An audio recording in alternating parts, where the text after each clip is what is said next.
আমার পরিচয় জানা সত্ত্বেও আমার পরশুর সম্মুখে দাঁড়িয়ে আত্মহত্যার জন্য এত ব্যাকুল হয়েছ কেন মূর্খ? মানলাম যে আমি মূর্খ, আপনি তো পরম জ্ঞানী, তাহলে বালকের মতো একটা তিলকে তাল কেন করছেন? উদ্ধত বালক! ক্ষমা করে দিন গুরুদেব, আমার কন্যা একে স্বামী রূপে বেছে নিয়েছেন। এ আমার প্রশ্নের উত্তর নয় জনক। উত্তর দাও, বলো কার ছিল ওই ধনুক?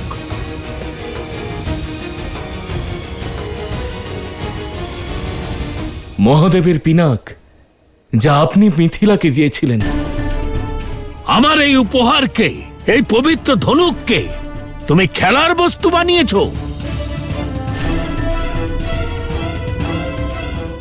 এই যুবকদের মনোরঞ্জনের বস্তু?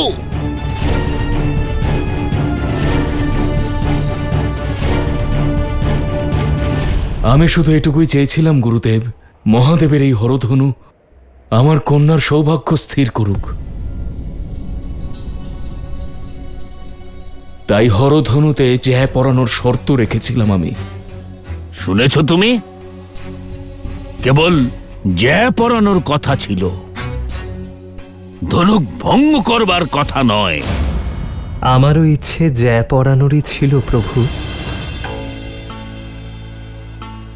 কিন্তু মহাদেব চেয়েছিলেন হরধনু ভঙ্গ করতে। আচ্ছা, মহাদেব নিজে কেন চাইবেন তার ধনুক ভঙ্গ হোক?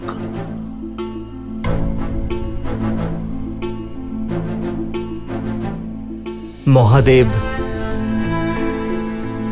যিনি প্রতি মুহূর্তে কত ব্রহ্মাণ্ডই